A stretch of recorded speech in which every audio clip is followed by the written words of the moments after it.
begin with a live look at the Peace Bridge, Canada's third busiest truck crossing. Tonight, officials in Fort Erie say they're preparing for a protest that could be similar to the one happening in Windsor. That's where a small group continues to stop traffic into Canada on the bridge linking Detroit and Windsor.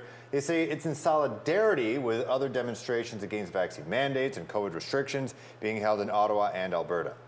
Today, Windsor's police chief and mayor say they're asking for help from the federal and provincial governments as officers on the ground continue to negotiate with protesters to end the blockade.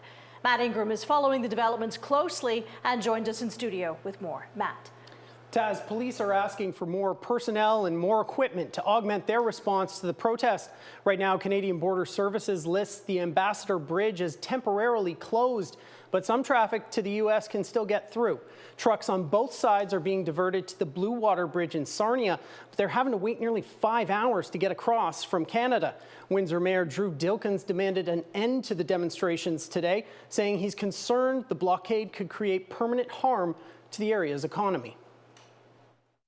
With the blockade at the border in Windsor stretching into day 3, the city says it needs help, formally asking the federal and provincial governments today for more manpower and equipment. Our community will not tolerate this level of disruption for long. This is the busiest trade corridor between the U.S. and Canada, with about 4,000 trucks entering our country every day. But it remains closed, with no traffic able to enter Canada from the U.S. and only some able to cross into the States. Every hour this protest continues, our community hurts. The closure of the Ambassador Bridge has already created an auto parts supply problem that led to thousands of Windsor workers being sent home yesterday, while others had their shifts canceled today. Hundreds of Canadian auto parts companies rely on the movement of materials across the bridge. So on an everyday basis, about $300 million of goods across that bridge. Flavio Volpe of the Automotive Parts Manufacturers Association calls the protest brain-dead, saying it is already hurting working families and could lead to shortages of all kinds of goods in Canada. He wants law enforcement and government to end the blockade immediately. You don't have a right to park your car in the middle of the highway. You and I can't.